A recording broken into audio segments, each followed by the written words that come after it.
Assalamualaikum warahmatullahi wabarakatuh.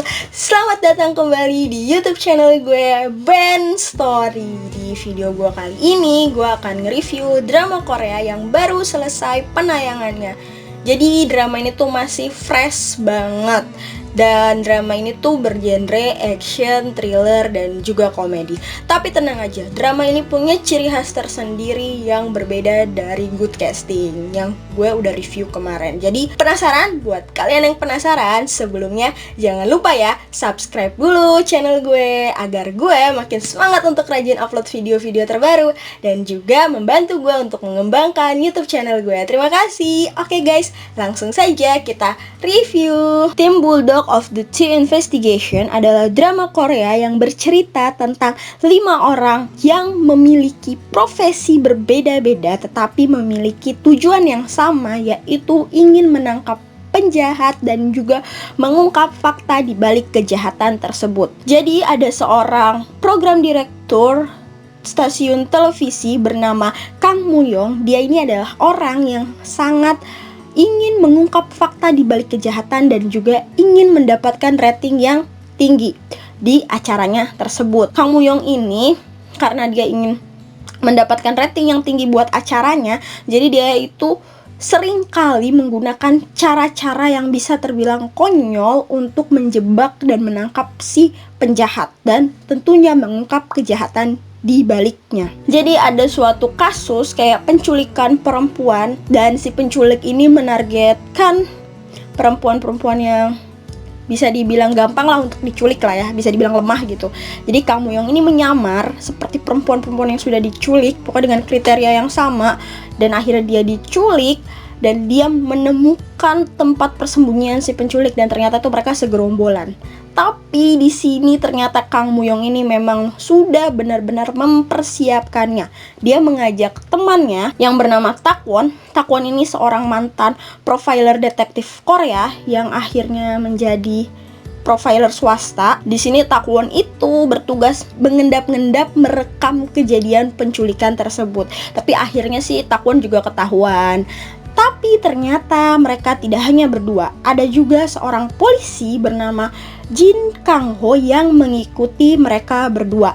Jadi Jin Kang Ho ini polisi yang rada barbar, rada konyol, dan dia ini seringkali berbeda dengan rekan-rekan polisi dan juga atasannya. Karena dia ini kayak bener-bener kayak nggak bisa berhenti sebelum si penjahatnya ini ditangkap. Dan dia di sini si Kang Ho mengajak temannya yang merupakan mantan gangster, yaitu Teddy Jang.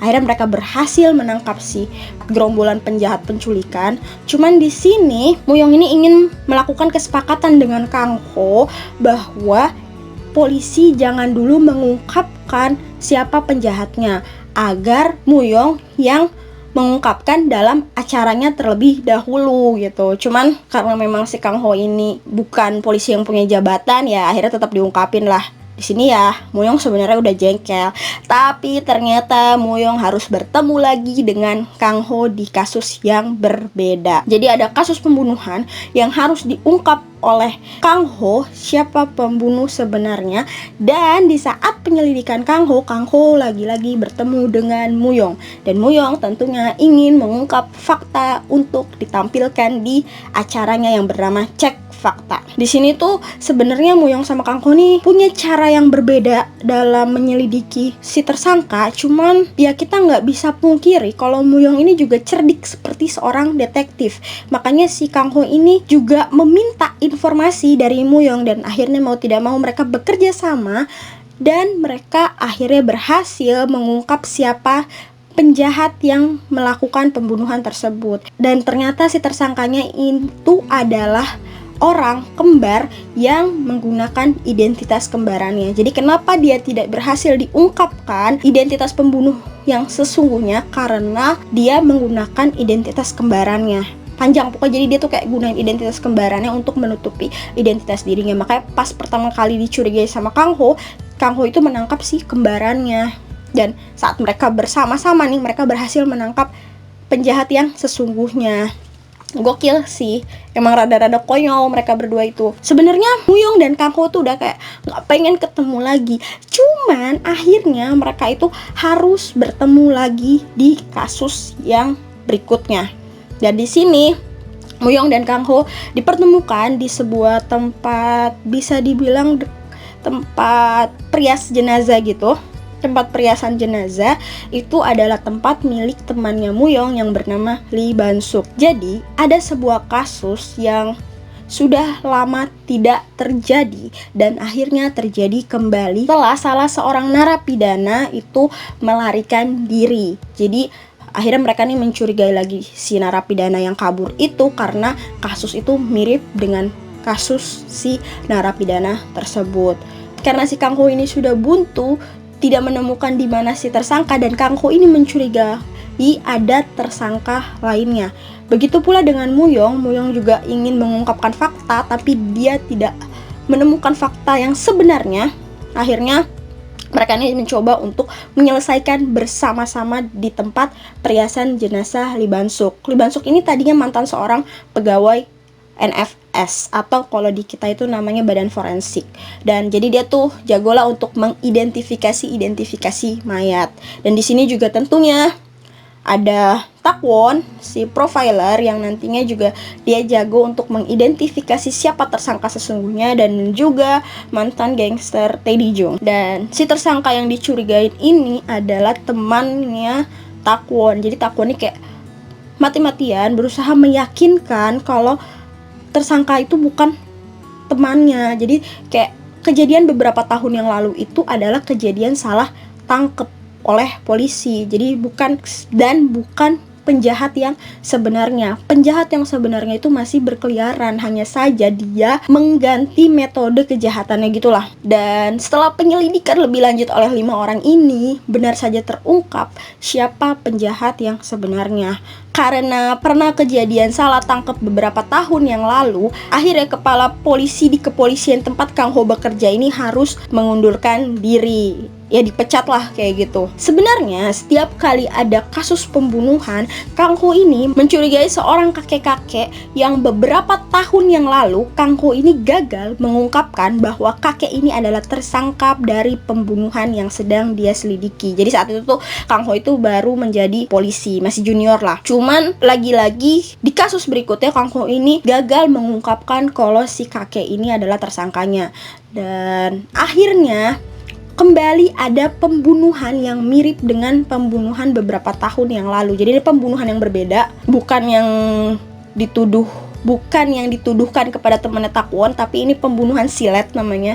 Jadi setelah mayat itu dibunuh kayak ada ditandain pakai silet gitu. Dan ini tuh terjadi beberapa tahun yang lalu saat Kang Ho masih menjadi polisi junior, dan Kang Ho mencurigai si kakek-kakek tersebut. Cuman saat itu Kang Ho itu gagal mengungkapkan bahwa kakek itu adalah tersangkanya.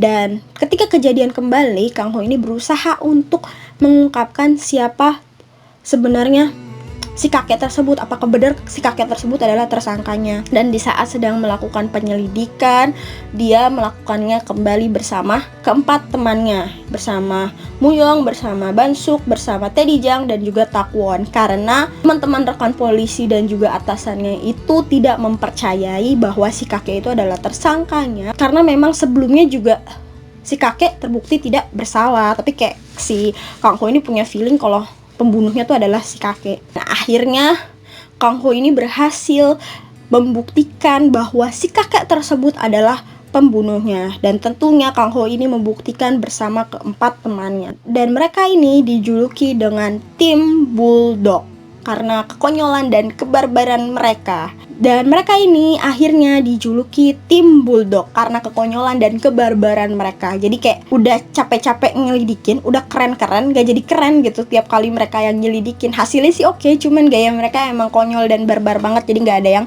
keren-keren. Dan ini mereka tim Bulldog. Di balik kekonyolan mereka ini mempunyai masa lalu yang berbeda-beda.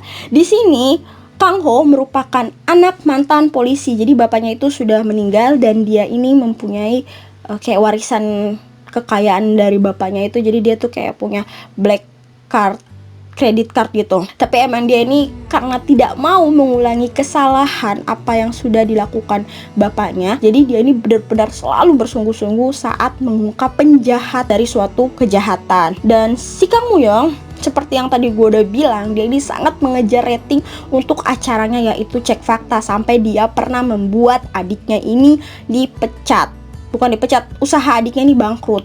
Cuman ya memang sebenarnya adiknya yang salah, cuman ya emang karena dia barbar dan caranya itu tidak tepat lah, bisa dibilang kayak gitu. Takwon ini adalah mantan profiler detektif Korea, cuman karena satu dan lain hal dia akhirnya harus mengundurkan diri. Tadinya tuh emang dia udah kayak terkenal banget karena Takwon ini adalah lulusan profiler Amerika setelah lulus kembali ke tanah airnya. Cuman Takwon mengundurkan diri, dia ini menjadi agen MLM dan juga profiler swasta gitu. Dan Lee Ban-suk ini adalah mantan pegawai NFS atau kalau di kita itu namanya badan forensik. Dia ini jago banget identifikasi mayat. Cuman karena saat menjadi pegawai NFS ini kayak waktunya itu terlalu banyak tersita untuk bekerja, akhirnya dia mengundurkan diri dan ingin menjaga anaknya, dan akhirnya dia ini menjadi perias jenazah. Ya memang dia lebih konyol sih, jadi lebih cocok kayaknya jadi perias jenazah. Selanjutnya tuh ada si Teddy Jang ini adalah mantan gangster yang dulunya ini sangat jahat banget dan sangat gampang untuk membunuh orang-orang. Tapi akhirnya Teddy Jang ini menjadi orang yang sangat lembut dan sangat lunak, serta akan melakukan kejahatannya kepada para penjahat. Dan Teddy Jang ini merupakan pemilik bar, nama barnya itu Red Zone, dan nanti tempat keempat lainnya ini berkumpul, dan mereka adalah Tim Bulldog. Yup, itu dia Tim Bulldog of the T-Investigation. Yap, drama ini berhasil mengakhiri penayangannya dengan happy ending dan juga semua kasus-kasusnya berhasil terselesaikan. Jumlah episodenya nggak banyak, sama kayak Hospital Playlist, ada 12. Gue pun sebenarnya pas nonton nggak nyadar tiba-tiba udah episode 12 aja.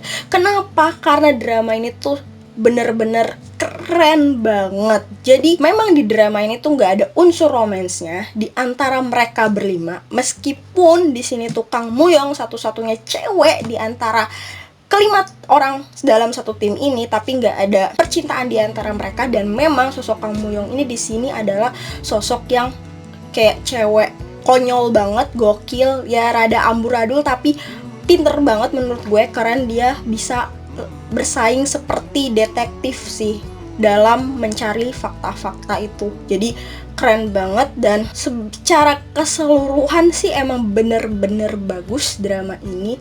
Meskipun ada unsur-unsur pembunuhannya, ada actionnya, menurut gue drama ini masih bisa ditonton buat kalian yang gak suka sama genre thriller. Karena apa? Karena gak begitu banyak, meskipun ada sih lebih banyak daripada good casting adegan actionnya, tapi komedinya pun pas menurut gue. Jadi di tengah-tengah lagi keren-keren tuh ya, misalnya mereka berlima tuh udah keren-keren, tiba-tiba kayak jadi nggak keren malah jadi gokil gitu. Jadi menurut gue di tengah-tengah ketegangan tiba-tiba ada komedi. Nah di situ yang kayak menghilangkan atau mengurangi sedikit ketegangannya. Jadi menurut gue, kalau gue sih emang udah suka sama action thriller ya, tapi ditambah dengan komedi ya jadi kayak lebih santai lagi gitu, jadi kayak nggak terlalu tegang. Dan juga para pemainnya meskipun nggak begitu ganteng-ganteng gitu ya, tapi gue sekali lagi karena jalan ceritanya oke, jadi gue mengabaikan itu semua. Dan ini sih menurut gue recommended banget.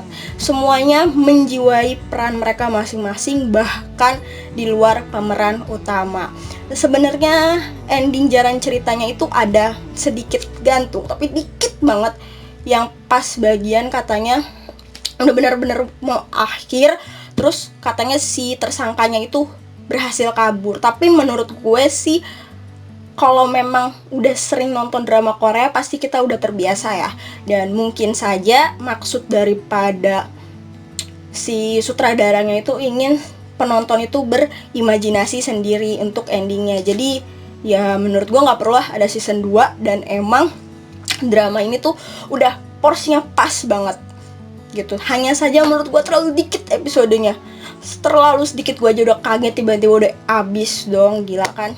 Jadi buat kalian yang belum tonton, kudu tonton, recommended buat ditonton. Oke guys, sampai di sini dulu video gue kali ini.